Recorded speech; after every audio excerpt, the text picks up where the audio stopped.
બીઝર ગ્રુપના સર્વે સર્વા ભૂપેન્દ્ર ઝાલાથી અભિભૂત થઈ ગયા હતા એજન્ટ, માનતા હતા ભગવાન, વિદેશમાં જલસાના જુઓ દ્રશ્યો। બીઝર ગ્રુપના સર્વે સર્વા ભૂપેન્દ્ર ઝાલા અને તેના પંટેરિયા ભોળા લોકોના પૈસે વૈભવી લાઇફસ્ટાઇલ જીવી રહ્યા છે। બેફામ થયેલા ઠગબાજો રોકાણકારોના પૈસે લહેર કરી રહ્યા છે, જેનો વધુ એક વિડીયો સામે આવ્યો છે। હજારો લોકોને બાટલીમાં ઉતારી બીઝર ગ્રુપને લાખો કરોડો રૂપિયાનો ફાયદો કરાવનાર એજન્ટોને ભૂપેન્દ્ર ઝાલા વિદેશ ટૂરમાં લઈ જતો હતો। દ્રશ્યોમાં જોવા મળે છે કે મહાઠગ કંપની બીઝર ગ્રુપના એજન્ટ મયુર દરજી સહિતના એજન્ટો બાલીમાં મોજ મસ્તી કરી રહ્યા છે। બાલીમાં ફરીને મોજ આવી ગયા બાદ ભૂપેન્દ્ર ઝાલાને ભક્તિ કરતા હતા।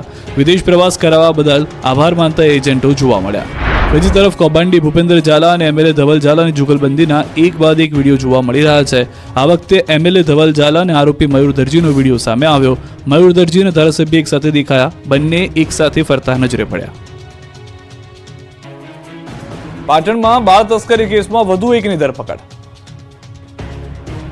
પાટણમાં બાળ તસ્કરી કેસમાં તપાસનો ધમધમાટ ચાલી રહ્યો છે। પાટણથી રાધનપુર અને રાધનપુરથી કચ્છ સુધી હચમચાવી નાખતી ઘટનાના તાર જોડાયેલા છે। એક બાદ એક બાળકોના દુશ્મનોની ધરપકડ થઈ રહી છે, ત્યારે વધુ એક શખ્સની ધરપકડ કરવામાં આવી છે। સાંઈ કૃપા હોસ્પિટલનું મેનેજમેન્ટ કરનારની ધરપકડ કરવામાં આવી છે। મેનેજમેન્ટ કરનાર અમૃત ચૌધરીને પકડી પાડવામાં આવ્યા છે। મહત્વનું છે કે જન્મ પ્રમાણપત્રને લઈને એસઓજી પોલીસે રાધનપુર પાલિકામાં કરી હતી તપાસ। રાધનપુર પાલિકાથી પ્રથમ બાળકનું જન્મ પ્રમાણપત્ર નીકળ્યું હતું। પોલીસ તપાસમાં રાધનપુરની સાંઈ કૃપા હોસ્પિટલમાં બાળકનું જન્મ પ્રમાણપત્રનું રજીસ્ટ્રેશન થયું હતું, જેથી પોલીસે સાંઈ કૃપા હોસ્પિટલનું મેનેજમેન્ટ કરતા અમૃત ચૌધરીને પકડી લીધો છે। અમૃત ચૌધરીએ બોગસ ડોક્યુમેન્ટથી કરવામાં આવ્યું હતું રજીસ્ટ્રેશન। એસઓજી પોલીસે અમૃત ચૌધરીની અટકાયત કરી વધુ પૂછપરછ હાથ ધરી। ધોરાજી તાલુકામાં અઠવાડિયામાં બીજા હત્યાની ઘટના। નાની પરબડી ગામે યુવાનની હત્યા, મૃતદેહ મળતા પરિવાર પર આફત। રાજકોટના ધોરાજીમાં નાની પરબડી ગામે સીમ વિસ્તારમાંથી એક યુવકનો મૃતદેહ મળતા ચકચાર મચી ગઈ છે। વિમલ સાગઠિયાને ગળે ફાંસો આપી હત્યા કરી મૃતદેહ સાગઠિયાના સુરાપુરા દાદાની મંદિરની બાજુમાં મૂકી દીધાનું સામે આવ્યું છે। આ અંગેની જાણ પરિવારજનોને થતા પરિવારજનો પર આભ તૂટી પડ્યું હતું। ઘટના સ્થળે પરિવારજનો દોડી આવ્યા। જુવાન જૂથ દીકરાનું મોત થતા પરિવારજનોએ રોકકડ કરી મૂકી। પરિવારજનોએ પોલીસ સમક્ષ શોબાળો મચાવ્યો। પોલીસે મૃતદેહનો કબજો લઈને હોસ્પિટલે ખસેડ્યો। વિમલના ગળામાં દોરીના નિશાન છે, તેમજ માથાના ભાગમાં પણ ઈજાના નિશાન જોવા મળી રહ્યા છે। એટલે કોઈએ હત્યા કરી હોય અને લાશને બાજુમાં મૂકી દીધી હોય તેવું હાલમાં શંકાસ્પદ તરીકે જોવા મળી રહ્યું છે। આ ઘટના સાંભળીને ગ્રામજનોને પણ ભારે ચિંતા વ્યાપી ગઈ છે। પરિવારજનોએ મૃતદેહ સ્વીકારવાનો ઇનકાર કરી દીધો છે। આરોપી નહીં પકડાય ત્યાં સુધી મૃતદેહ સ્વીકારાશે નહીં। પરિવારજનોનો હત્યા થયા હોવાનો આરોપ છે।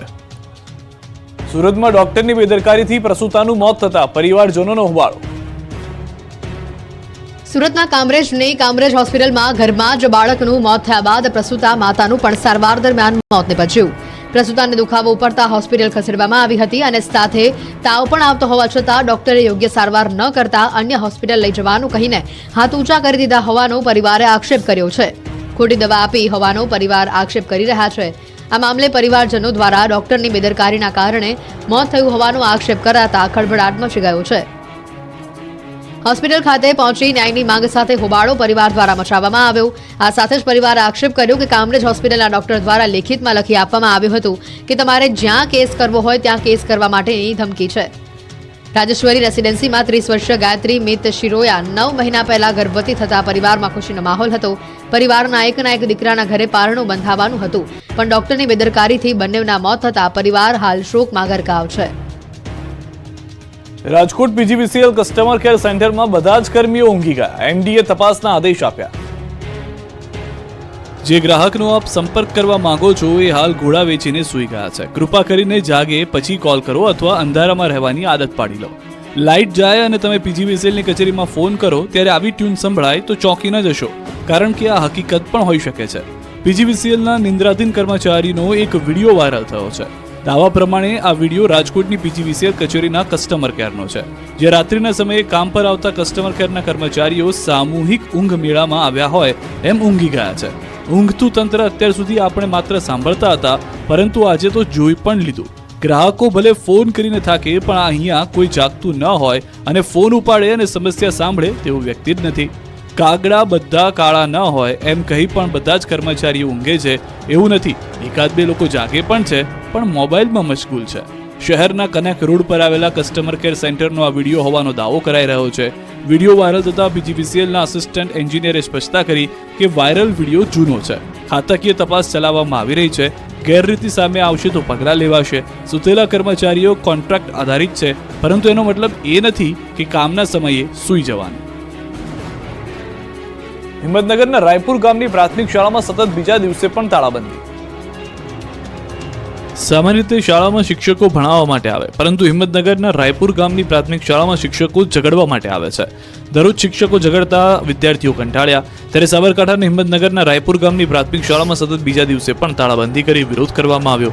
ગામના લોકોનું કહેવું છે કે છેલ્લા 1 વર્ષથી શાળાના શિક્ષકો અંદરો અંદર ઝઘડતા રહે છે, જેની અસર શાળા જતા બાળકો પર પડી રહી છે. સતત 5 વખત ગામના લોકોએ સમાધાન કરાવ્યું હોવા છતાં પણ શિક્ષકો શાળામાં ઝઘડો કરતા રહે છે, જેથી ગામના લોકોએ વિરોધ કર્યો, જેને લઈ તાલુકા શિક્ષણ કચેરીથી આવેલ અધિકારીઓએ ગામ લોકો સાથે બેઠક કરી. આ બેઠકમાં શિક્ષકોની બદલીની ઉગ્ર માંગ કરાઈ છે. ભાવનગરના અપલખાણા લંપટ શિક્ષકે ધોરણ 5ની વિદ્યાર્થીની સાથે કર્યા અડપલા, લોકોએ શાળાનો બહિષ્કાર કર્યો. ભાવનગર જિલ્લાના ઘોઘા તાબેના લાખણકા ગામે સરકારી પ્રાથમિક શાળામાં એક શિક્ષકે 5મા ધોરણમાં ભણતી બાળકી સાથે અડપલા કર્યાનો આક્ષેપ બાળાએ કરતા ભારે ચકચાર મચી છે. ઘોઘાના લાખણકા ગામે પ્રાથમિક શાળામાં ધોરણ 5માં અભ્યાસ કરતી એક બાળકી છેલ્લા 2 દિવસથી શાળાએ અભ્યાસ માટે જતી ન હોવાથી તેના વાલીએ શાળાએ ન જવાનું કારણ પૂછતા બાળકીએ તેના વાલીને લંપટ શિક્ષકના લખણની વાત કરતા પરિવારજનોના પગતળેથી જમીન ખસી ગઈ.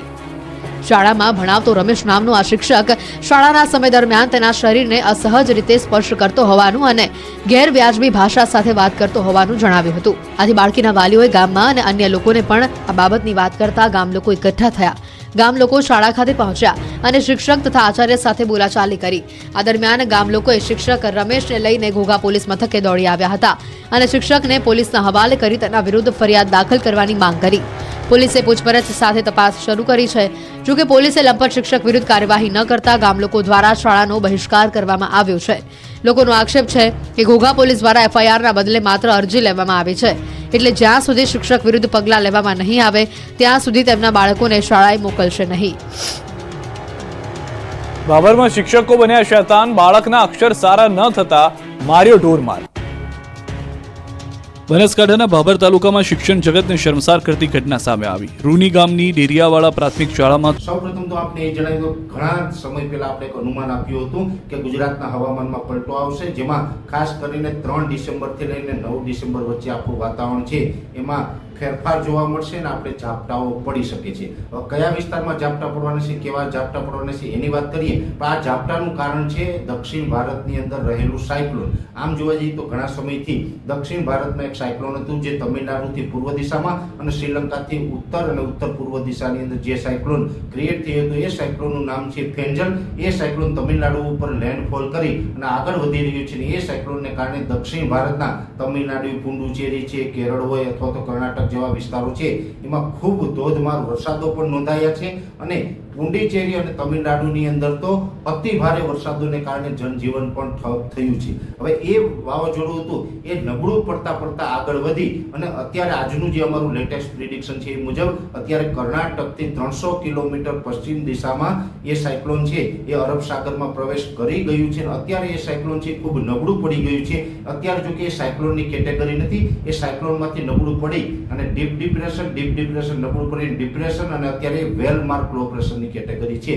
એટલે વેલ માર્ક લો પ્રેશરની કેટેગરીની અંદર એ સિસ્ટમ છે એ કર્ણાટકથી પશ્ચિમ દિશામાં અરબ સાગરની અંદર સક્રિય છે. અત્યારે હવે થોડીક ઉત્તર તરફ અને વધારે પડતા એ પશ્ચિમ દિશા તરફ આગળ વધે તેવી શક્યતાઓ છે. જોકે આને કારણે ગુજરાતનો કોઈ મોટો ખતરો નથી, પણ હવે આજથી પણ ઘણા વિસ્તારોની અંદર હવામાનમાં પલટો આવ્યો છે આજે 3 ડિસેમ્બરથી અને હજુ 6-7 ડિસેમ્બર સુધી ગુજરાતના હવામાનમાં પલટો જોવા મળી તેવી શક્યતાઓ છે. જોકે ઓલ ઓવર ગુજરાતમાં તમામ વિસ્તારોની આની અસર નથી થવાની કે તમામ વિસ્તારોની અંદર વાદળછાયું વાતાવરણ થવાનું નથી, પણ ઘણા બધા વિસ્તારોની અંદર વાદળછાયું વાતાવરણ પણ થશે. લગભગ 60% આસપાસ વિસ્તારને તો આવરી લેશે અને અમુક વિસ્તારમાં માવઠાના ઝાપટાની શક્યતાઓ છે.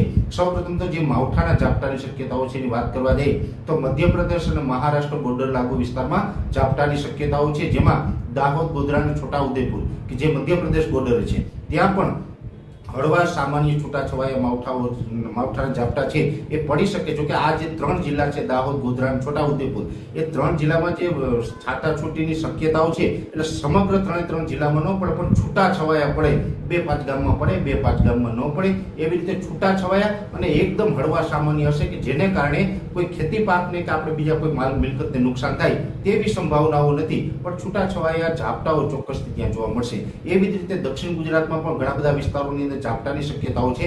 સૌથી વધારે જે ઝાપટાની કે છાટાછૂટીની તીવ્રતા છે એ તાપી અને ડાંગ જિલ્લામાં જોવા મળે તેવી શક્યતાઓ છે. તાપી અને ડાંગ જિલ્લામાં તો આવનારા 3-4 દિવસ, ખાસ કરીને 4 અને 5 તારીખ દરમિયાન આ ઝાપટાની શક્યતાઓ તાપી અને ડાંગમાં રહેલી છે. એ સાથે પણ આગળ પાછળ એકાદ દિવસ એ ઝાપટા કે છાટાછૂટી જોવા મળી શકે. અને ડાંગ અને તાપીને બાદ કરતા બીજા વિસ્તારો હોય જેમાં વલસાડ હોય, વાપી, નવસારી છે, સુરત છે, અથવા તો જે રાજપીપળા જેવા વિસ્તારો હોય અને એની આસપાસના અમુક વિસ્તારો છે જેમાં હળવા સામાન્ય છૂટાછવાયા છાટછૂટ થઈ શકે છે. એટલે દક્ષિણ ગુજરાત અને મધ્ય ગુજરાતના આ ભાગોની અંદર ઝાપટા પડી શકે.